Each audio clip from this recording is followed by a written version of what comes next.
Most people were out celebrating the last day of the year, but I didn't feel there was anything to celebrate. My friend was dead, and the search for his body was in its second day. 2 long days without a sight of Tommy. So instead, I sat on this bank, all alone. The same thing I've done for the past few days, just sitting and staring into the green murky water, the same water I know is in somewhere, the same water which now was so still and calm, a stark contrast to what it was just days ago. The pictures replayed over and over in my head, every detail clear, down to the expression on his face. Seeing him rise once, twice, but now I'm left, still waiting for a third.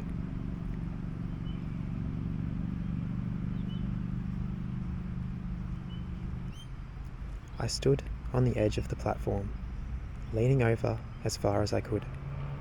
I wanted to be first to catch a glimpse of the train as it rolled round the bend. "Stand back," the station master yelled, giving me a fright. I sheepishly stepped back to a spot where I could keep one eye on the track and the other on the clock. But I often got distracted. From dogs barking at nothing in particular to people nearly falling off their bike as they rode over the track. There was a lot going on, but I had to keep my focus. Tommy would be here soon. His train was scheduled at 3. With every tick closer, my eagerness grew. I could feel it getting nearer. It was probably at Mont Albert now, but I wasn't certain. After what felt like an eternity, the big hand hit the 12, but there was still no sight of the train. Each tick turned from excitement into dread. What if it derailed? Or he fell off? I was consumed by the fictitious events I made in my head, until, like from nowhere, it appeared. "Tommy!" I excitably yelled over the chugging and clattering. Tommy's my brother. Well, not actually, but he's what I would imagine having a brother's like. He's a few years older, but we've always felt closer in age. Probably because he's relaxed and adventurous, the complete opposite to me. An anxious mess most of the time, but Mum would say I'm just mature for my age. Before the train even came to a stop, Tommy leaped off the carriage. "Wait till it stops, son," the aggrieved station master greeted him, but Tommy didn't seem to notice. Overcome by anticipation, I lunged towards him, wrapping him in a hug which looked more like a tackle, causing him to fumble his bag, but he managed to catch it before it hit the ground. "What's it been, like 3 months?" he asked. "You look so different." I didn't get to see Tommy that often, especially after his family moved. I still remember that day. I was devastated. He lives out St Kilda way now, just a train ride away, he likes to remind me. After a quick catch-up, we walked back to mine. Home wasn't far from the station, just on Elgar, a single-storey brick house my dad built. He worked at the factory next door. Said he made bricks. That's about all I know. Tommy would always be at our house. He'd come over for tea most nights, back when he lived closer. Today would be like old times, as we'd made plans for him to stay the night. As we walked, we resumed conversations like no time had passed. I was taking turns at kicking a stone we found along the way. With each kick, we tried to roll it as far as possible, but sometimes we would miss it, leaving it in our trail. It was usually me who missed it, as Tommy was also much more coordinated than me. This time we managed to kick the same stone the whole way, a feat we were both quietly proud of. At our doorstep, Tommy picked it up and placed it in his pocket. He thought it must be special. He had a thing for stones. As I opened the front door, we were greeted by Dad on the couch and Mum in the kitchen making tea. "G'day, Tommy," they said in unison, as if they had rehearsed it. "How's it going?" I waited for Tommy to respond before ushering him towards my room. We continued our conversations, jumping from topic to topic, as we were both easily distracted. So much that I would often catch Tommy staring out the window of my bedroom as I was talking.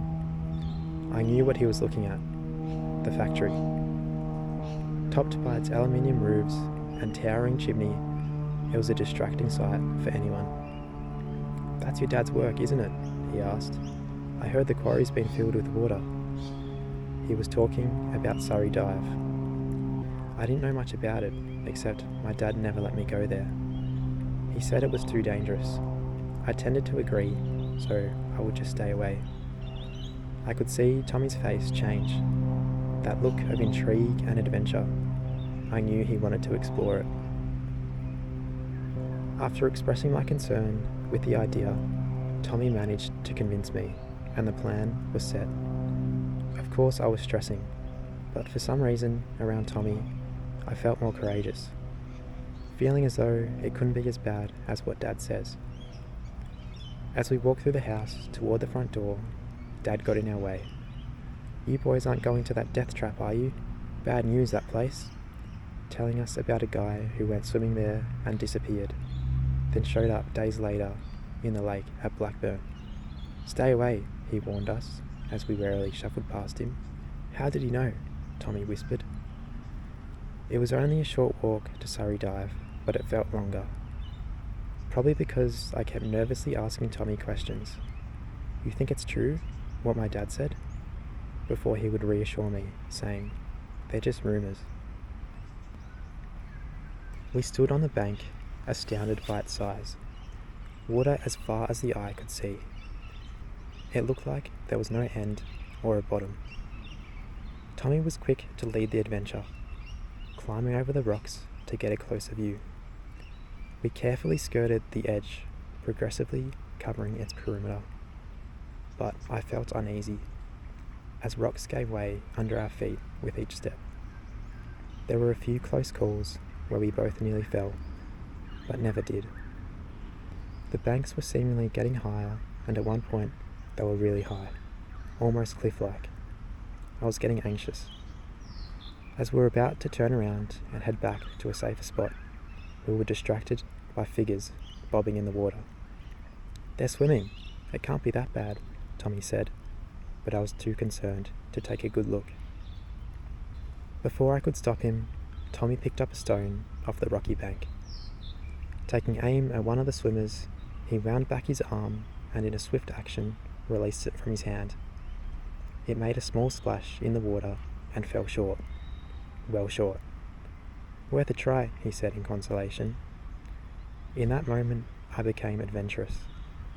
Putting my anxiety aside, I picked up a stone, wound back, and released. Again, it splashed down into the water, well short of any swimmer. I think Tommy was surprised. I don't usually do things like that. I even surprised myself. But it was actually pretty fun. We ended up taking turns selecting a stone, then throwing, neither of us getting any closer. Throwing stone after stone, I lost track of time until I felt my stomach grumble. I knew that tea was nearly ready. Before heading home, we agreed to each have one last throw. I went first, carefully selecting my next stone, wound up and released. It was the biggest throw of the day, but still wasn't anywhere near the swimmers. "My turn," Tommy said, as he eagerly wanted to outdo me. He pulled out the stone from his pocket, the same one we had earlier kicked the whole way home. "This is the one," he said, as he wound back and released, putting his whole body into the throw. But at the same time, the rocks beneath his feet shifted, differently to other times. This time, a chunk of the cliff broke off, disappearing from under him. In a split second, he fell into the water. First, a thumping splash, followed by screams, then a frenzied effort to swim to the edge, but it was too deep. I watched as he struggled to stay afloat. I knew I had to do something. I had to help, but I froze. I saw his face emerge from the rough, but not for long. Then I saw him again, but there was just nothing to hold on to. It was like the water had consumed him. Then, that was it.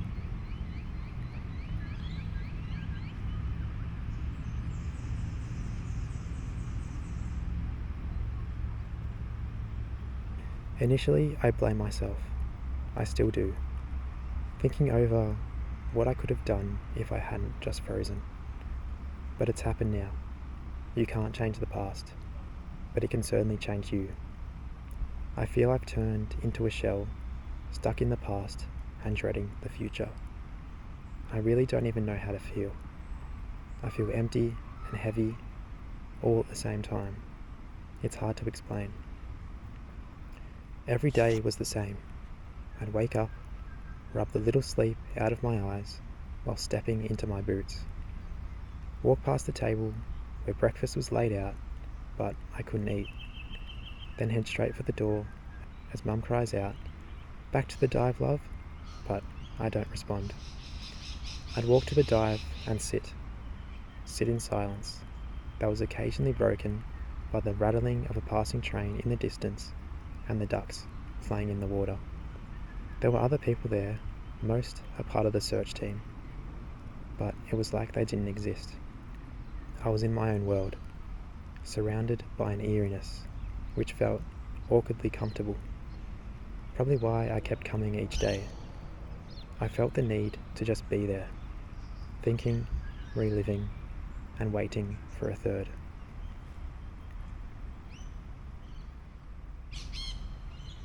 It's been 17 days now. 17 days since he drowned. 17 days since I last felt normal. 17 days I've been sitting on this bank, staring and waiting. Waiting to see him again. Feeling like I'm stuck in a loop, as if I'm drowning, but just not like Tommy did. Drowning in my thoughts which have spun in my head every minute of every day since. Feeling like there'll be no end, until my glassy stare into the water was distracted by something in the lake. The ducks were going crazy. The sound was deafening. Disturbed by the sight, I stood up and walked towards it. From afar, it looked like a tree trunk floating in the water, but as I got closer, it became clearer and clearer until I froze again. I had waited for the third.